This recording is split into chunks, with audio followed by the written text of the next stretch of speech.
Sports history is littered with really bad teams. The 1976 Tampa Bay Buccaneers didn't win a single game and wound up losing 26 in a row. The 2012 Charlotte Bobcats had 7 wins and 59 losses for a .106 winning percentage. The 1899 Cleveland Spiders set a record for futility in baseball, winning only 20 games out of 154. However, all of these teams are giants compared to the worst professional sports team in history, the Washington Generals. Learn more about the team which was actually paid money to lose on this episode of Everything Everywhere Daily.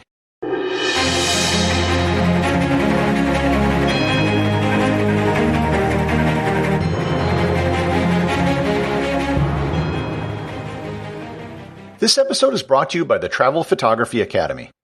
Have you ever been on a trip and wondered why your photos don't turn out like the images you see in travel magazines? If you're going to spend thousands of dollars on a trip and hundreds to thousands of dollars on a camera, you owe it to yourself to get the highest quality images from your trip. That's why I created the Travel Photography Academy. I set out to travel around the world in 2007 with an expensive camera, and I had no idea how to use it. As I traveled around the world, I taught myself the art of travel photography, eventually mastering it to a point where I was named Travel Photographer of the Year 3 times in North America.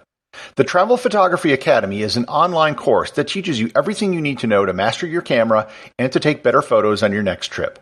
To improve your photography and to get better images on your next trip, visit travelphotographyacademy.com or click in the link in the show notes.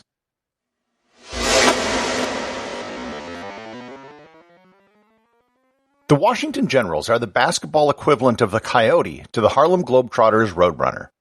To understand the Generals and their long-term futility, you first have to understand the Globetrotters. The Harlem Globetrotters are a professional exhibition basketball team whose roots trace back to 1926. The team was first called the Savoy Big Five, getting their name from the Savoy Ballroom on Chicago's South Side, where they would play exhibition games before dances. A team consisting of entirely black players was something unique at the time and became the team's signature.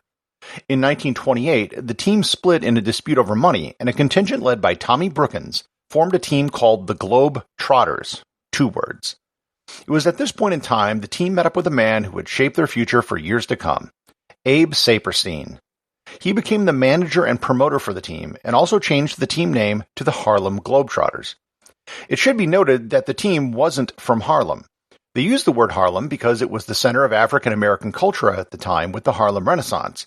In fact, the team never even played in Harlem until 1968, 40 years after they were founded. The Globetrotter part of the name was just added to make the team sound more worldly. The early team was anything but worldly, as they only toured around Illinois and Iowa in 1929. The Globetrotters at this time were a legitimate team.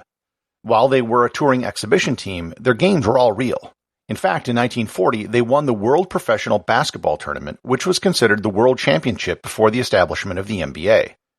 Throughout the 1940s, the Globetrotters would regularly beat the best white basketball teams in exhibition games. Because the color barrier had not been broken in basketball, and the Globetrotters couldn't join any of the professional leagues, they basically had a monopoly on the best black players in the country. There was a famous 1948 game against the Minneapolis Lakers, now the Los Angeles Lakers, which took place in Chicago, where the Globetrotters beat the world champs on a last-second shot. With the creation of the NBA and the breaking of basketball's color barrier, several of their best players left to play for the NBA, and the Globetrotters began adding comedy elements to their performance. The addition of comedy is attributed to Reese Goose Tatum, who developed many of the comic routines which the team still uses today. It was in 1952 that the Washington Generals entered the picture. As the Globetrotters became more about entertainment, it was more difficult to put on such a performance with a different team every night. Having a single opponent they could face would make everything much easier.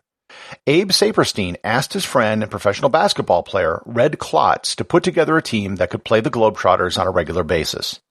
Klotz was, and still is, the shortest person in NBA history at 5'7" ever to have won an NBA championship, and the 4th shortest person ever to have played a game in the NBA.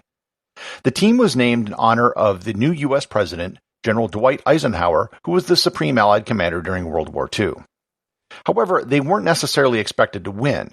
They lost, and lost, and lost, and lost. People didn't buy tickets to see the Generals. They bought tickets to see the Globetrotters. For a brief period of time in 1971 and 1972, The Generals used other names for the team just to give the illusion of variety. Other names included the New Jersey Reds, the Boston Shamrocks, the Baltimore Rockets, and the Atlantic City Seagulls. Red Klotz played with the team as a point guard until he was 68 years old. Here is where I should note that the Washington Generals were a totally separate team from the Globetrotters. They were owned by different people and different companies. At several times throughout his career, Klotz said in an interview that the Generals actually tried to win every game, which makes their record all the more sad if true. In 2015, the Globetrotters were under new management and they decided to bring their opposition in-house. They canceled their contract with the Washington Generals, and on August 1st, 2015, the Generals and the Globetrotters played their last game. From 1952 to 2015, it is estimated that the two teams played over 16,000 games against each other. No one is sure of the exact number because records were never kept. During that time, it's estimated that the Washington Generals won exactly 3 games. 3 games in over 16,000. The most famous and last of these games occurred on January 5th, 1971 in Martin, Tennessee. Basically, the Globetrotters just lost track of the score as they were going about entertaining the crowd. With 2 minutes left, the Globetrotters were down by 12 points and played legit at the end of the game to try to win. The Generals won 100-99. The last-second shot by Red Klotz won the game. The timekeeper tried to stop the clock, but the buzzer went off. The crowd was stunned because this wasn't supposed to happen. As Klotz later said in an interview, the crowd looked at us like we killed Santa Claus. Some children were actually seen crying after the game. The sad part about that win is that it was one of the nights where they weren't playing under the name the Washington Generals. That night, they were the New Jersey Reds. If you want to find a win where the Generals actually played as the Generals, you'd have to go back to 1958. Red Klotz passed away in 2014 at the age of 93, and the Globetrotters eventually purchased the Generals in 2017 and revived the team name. With the team's reintroduction, they entered a legitimate 5-on-5 tournament run by ESPN, but kept the losing streak alive by losing in the first round. Executive producer of Everything Everywhere Daily is James Makala. I would also like to thank everyone who's been leaving comments over on Apple Podcasts and Google Podcasts because the reviews really help. And I'd like to take the time to actually read some of them to you. So if you leave a review over there, I will be able to read it on the show.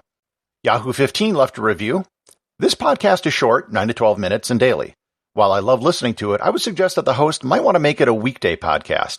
I can't imagine going 365 days a year. If he ever gets to travel or gets ill or whatever, this one could back up real fast. I would, however, recommend it highly along with This Week in Travel, which is also hosted by Gary occasionally. This Week in Travel, not Every Week in Travel. Even through the pandemic, both of these are worth the cost of admission, $0. Thanks, Yahoo 15, and thanks all of you who are supporting the podcast over on patreon.com/everythingeverywhere.